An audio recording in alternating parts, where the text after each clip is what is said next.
FeralInferno, and we are back with another art book viewing. Today we have The Art of Bravely Default. For those who have been around the FeralInferno channel for a while, you may remember us doing a small little mini art book for Bravely Default that came with the special edition. But this one, this is the big beast mode book for Bravely Default. And according to the table of contents, we have a couple other games it looks like here as well. So it'll be interesting to see what that artwork is like.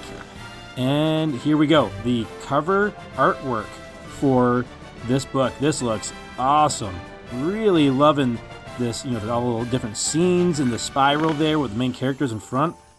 And then we got the logo here and the cover artwork for the original 3DS game. And Bravely Default for the sequel. I don't know what exactly that was. Maybe a mobile phone game. This picture of Inez, very, very cool picture here to the left. And then we got a collage of the characters over to the right. Looks very awesome. And then we got our portraits, character portraits for Tiz and Inez as well.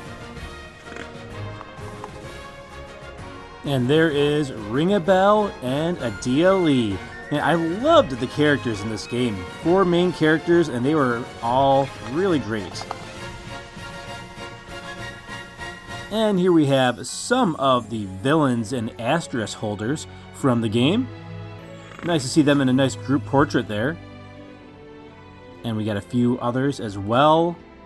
There were a lot of unique bosses in this game. And then this is the cover artwork on the left here of Inez for the CD soundtrack that came with the special edition. And over to the right here, I believe these were AR cards that came with the special edition of Bravely Default. And we have some 3D renderings here of Inez. Looks really nice. Looks really nice. Oh, I love this warrior-like artwork for Inez. The characters had different outfits for the different classes that you had. They did a really nice job, a la Final Fantasy V, where there were a lot of different designs for each character. And some of them were better than others, and some were just really amazing, like the one we just saw. Oh, nice little happy first anniversary image. I'm imagining that's what was probably posted to social media, after the first year. Looks like we got the characters here with a bottle of sake. Did not expect to see that.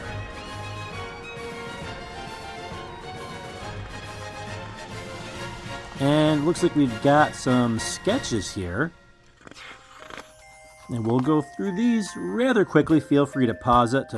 As cool as the sketches are, it's not the most exciting thing I know, so I try to go through these a little bit faster. But feel free to pause if you really want to take a closer look at these.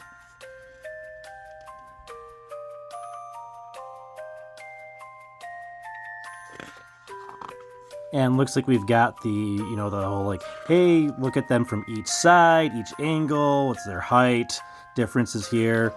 And oh, this is actually pretty interesting. We have a alternate design concept for Inez over here to the lower right. Pretty cool. Oh, these are some sketches for a lot of the portraits. Inez, she's kind of like the face of the game.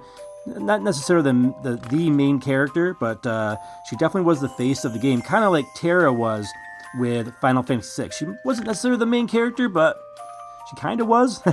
And these are some very interesting costumes for Ring a Bell over to the right. Another thing I was not expecting to see in here. Oh, and we got Adia Lee playing her own 3DS. That's pretty neat. That's neat that they put that in there. I don't think there was a 3DS in the game. It's been a long time since I played Bravely Default. One of my games of the year. Definitely check out our 2013 to 2016 Game of the Year video to kind of get more of my thoughts and experiences with Bravely Default. And we have some more sketches of some of the boss characters here. And there's Aerie the fairy. And there's a brooch over here to the right. I don't remember what that brooch was all about. I really got to go back and play this game again. It's been way too long. It's been about a little over 10 years since the last time I played this game. But the memory was it's still very vivid, though, in terms of playing it, and, man, just trying to get all the different classes and maxing them out, getting all the abilities, mixing them up, and finding the best combinations. Man, it was a blast. If you like class-based RPGs with different jobs that you can get, man, it's one of the best. Right there with Bravely Default 2 as well. I did not enjoy Bravely Second, not to be confused with Bravely Default 2, as much. I started about maybe 3 hours into the game and just did not grab me, and I had stopped playing it. But Bravely Default 2 was really, really awesome. I think Bravely Default 2 was maybe the better of the two games, actually. I'd love to hear your experiences with the Bravely Default series in the comments. Let me know down below. Have you played the original Bravely Default, the game that we're looking at through this book, or the sort of pseudo-sequel Bravely Second, or the follow-up Bravely Default 2 for the Switch? Such a weird naming convention for these games. You got Bravely Second and Bravely Default 2, and yeah, it's very, very odd how they named it. So I remember I was telling someone, I was like, hey, I just picked up Bravely Default 2. I'm like, oh, didn't you replay it? I'm like, no, that was Bravely Second. I'm like, wait, what? Don't know why they decided to go that route, but they did. And here's hoping we get a Bravely Default 3 at some point. It's getting pretty close to where we should be seeing that, hopefully. It's been a while since we had Bravely Default 2. Oh, man. I'm loving the summoner artwork here. Man, such a great design for this character. Very, very colorful, a little bit reminiscent of Rydia as well. Very nice.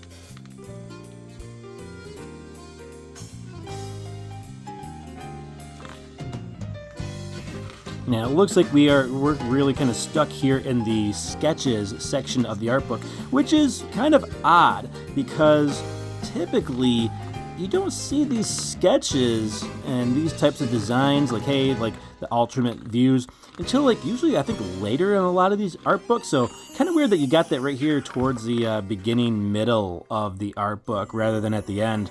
I'm guessing they're saving some of the really cool portrait scenes for later on. And man, these pages are super thick, very high quality, but I gotta say, trying to turn these pages has been a little bit of a struggle because I'm trying to tell, like, is it 2 pages that I'm turning or 1? It's always 1, but man, these are some thick, high quality pages. Big kudos to the people who made this book because it's really, really good. Oh, and there is the Dark Knight, very reminiscent of Dark Knight Cecil from Final Fantasy IV. You could definitely see a lot of the Final Fantasy influences on this game. Another thing I'd like to know in the comments down below, who was your favorite character and what was your favorite job class from Bravely Default if you played this game? Would like to know that because I don't remember what my favorite was, but I remember having like some nice combinations towards the end there, really being able just to kind of take the final boss down with zero problems because I had such a good combo going, where it's like, hey, it just kind of restored the damage he was doing, and we were also dealing him a lot of damage as well. Here we go, finally, getting to some of the scenes of the game as well. I've been waiting for this. There are a lot of great scenes in this game. You see, here's some of the towns and the landscapes. You can see inside like the throne room here, and they did it. And this is all coming back to me. A lot of these were like scenes that were kind of placed right into the game. It was kind of like what you saw with a lot of like the PlayStation 1 and PlayStation 2 RPGs, where you kind of had like that image, that was like, they would take like a nice image and kind of like that, you'd walk around on that image. That was kind of what Bravely Default was as well. And a lot of these images like really there, yes, right here, the crystal scene. It shows you like it's been over 10 years since I played this game and how vivid these scenes are, that I still remember them. They're etched into my memory. Very, very cool. to see that, hey, this is where these scenes came from. These are the drawings that then got translated into backgrounds into the game. Seeing all these high-res, high-quality background images and scenes from the game has really got me thinking it would be great to see a Switch port of Bravely Default, come over from on the 3DS, make some improvements, maybe solve a little bit of the repetitive problem that happens in the game without any spoiling. But there's a little bit of repetitiveness to the game. It's an amazing game, and it was really marred by some really repetitive things in the story towards the end. Again, I could explain it, but it would totally spoil the story, which I don't want to do. But maybe they could do some things to help speed up that process a little bit. Maybe it would be great to see a follow-up to Bravely Default, because you can see all the love and care that went into all of the designs into this game. You could tell a lot of love and passion really went into it, and you could tell the artwork just screams the amount of passion that the developers had for this game. Of course, as of the recording of this art book video, the Switch is getting towards the end of its life cycle, so maybe we'll see something on the Switch's successor, or maybe Square Enix wants to put something out, because there's a big install base for the Switch. Hey, here's hoping. It'd be great to see them give the first Bravely Default a fresh breath of life and give people a chance to play it that really didn't get to play it because they might not have been handheld gamers on the 3DS. And if you were one of those gamers that kind of shied away from the Nintendo DS, Nintendo 3DS, and handhelds in general, there were a lot of great RPGs for those two systems. The Nintendo DS had Final Fantasy IV 3D Remake, Radiant Historia. The 3DS had some really great ports of RPGs, such as Dragon Quest VII and Dragon Quest VIII, along with the game we're looking at, Bravely Default. Ah, yes, and we have finally gotten onto the monsters. Bravely Default had a lot of cool and unique monsters that you could fight in the game. This is great. This is fantastic seeing these again. I'll come back and I'm telling you, this art book, which is, these art books, I've said this on numerous occasions before, but in these videos, but man, these art books are our new manuals. And I mean, it stinks that we don't get manuals anymore, but man, these art books are even better than the manuals that we had, so I'll take it, I guess. I guess we do have to pay a little bit more money because these art books are not cheap. But yeah, they're absolutely fantastic, and it's great to see all these different enemy designs. And the cool thing about these art books, man, it really makes you want to just go back and just re-experience this game all over again. And it looks like we got maybe some boss designs here as well. And the bosses, I remember being a very, I don't know if difficult's the right word, but you had to fight a lot of those battles very strategically. You had to figure out almost kind of like a Mega Man game, trying to find the right patterns to beat some of these bosses, and then also to gain some of their asterisks as well, and what asterisks or job classes to use. Okay, now we've got the storyboard portion of the art book. Usually one of my least favorite sections. I know a lot of people enjoy the storyboards sections. Never really been my thing. I guess maybe if you're more of a developer, maybe that's something that kind of will strike your fancy, maybe. But not me. Oh, and then we got, looks like this is the airship here. Very, very nice. All right, cool. We're getting into more of the artwork there. Only for a moment, though. Oh, okay. Now we're getting into the weapons section. When I was younger, this was probably one of my favorite sections, and any of the player's guides and art books, the manuals we had was, seeing all the different weapons that you could get, the swords and the bows and the axes. They didn't go too long, so that's okay. Oh, okay. The Bravely Default Praying Bradge. I'm guessing this looks like a mobile game, maybe some type of card game, possibly. Oh, but they have some very nice artwork for it. So this is some artwork I have never seen before. I'm guessing that's Adia and Inez. This in some different outfits there. Very cool. Oh, for a mobile game, you know, like I said, it looked like some type of card game. They did some really beautiful artwork for it. Now I'm kind of want to play whatever this Praying Badge is. It might have only come out in Japan because I don't remember this being a thing here in the U.S. I think that looks like the vampire character. Yeah, pretty sure that's him. Yeah, okay. So very, very interesting. Yeah, I'm recognizing some of these characters. And like that's what the time mage there in the lower left. And the little girl with the pigtails, she looks familiar up in the upper right there. Oh yeah, you can't forget the Dark Knight.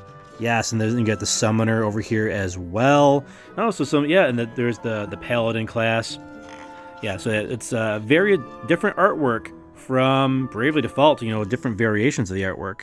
Pretty cool. Wow, there's a lot of artwork for this little. I was like, hey, this is maybe a small little section, but man, there's a ton of artwork here. Now, we had to have a fan service section of the art book. Come on, it's about time we reached the fan service section. But yeah, man, this is beautiful. A little bit more anime-ish, if you will, but nothing wrong with that. It does lack a little bit of the uniqueness that the original Bravely Default had, but very colorful, very vibrant. Okay, here we have a little bit more of the more realistic style artwork, which I'm assuming this is for that same game, Bravely Default's Praying Badge. Let me know if you have played this Praying Badge game before. And look at this artwork over to the left. This is amazing. What is this? This is great. I'm kind of upset I haven't got to experience whatever this is. Oh, very nice. Very autumn-ish look here with the pumpkins. My favorite season is autumn. It's fall, and we just had Halloween. It's just the other day, so this is great. This is very timely to be looking at this book. Cool. I'm loving that. Yeah, a lot of these characters don't look familiar. I think that's maybe what the succubus there over to the left, and like was that the witch character, the enemy. So maybe these are just alternate artworks for some of the enemies as well. But yeah, it looks fantastic. It's really cool to see because I've seen a lot of some of the other images for vanilla Bravely Default, but yeah, never seen these artworks. Very, very cool. And here we go. This is Final Fantasy, was it called 4 Heroes? Now this was the sort of the prequel to Bravely Default, and the developers of Bravely Default actually started out, it was called Final Fantasy 4 Heroes, and it was okay. It wasn't as good as Bravely Default. I didn't actually get to play it. I had kind of read up on it, and it sounded kind of disappointing. Like it kind of lacked its own soul, if you will, because they were trying to follow the Final Fantasy franchise a little bit, and it wasn't until they did Bravely Default where they really had a game that had its own soul and personality to it. But let me know if you have played, it's a Nintendo DS game, the Final Fantasy 4 Heroes game. I did skip out on that, but yeah, it looked okay, like I said, but back then I was a broke college student. I had to be very choosy on what games I played, so if a game sounded like it wasn't going to hold up, I passed on it. And there's a very nice little sketch of Inez. Says, Happy New Year! So we will meet again, which I'm assuming is the end of the art of Bravely Default. Man, what an amazing and awesome art book. You see the back cover there as well. Looks absolutely terrific. Thanks so much for joining us on this art book viewing of the art of Bravely Default, and we'll see you on the next one.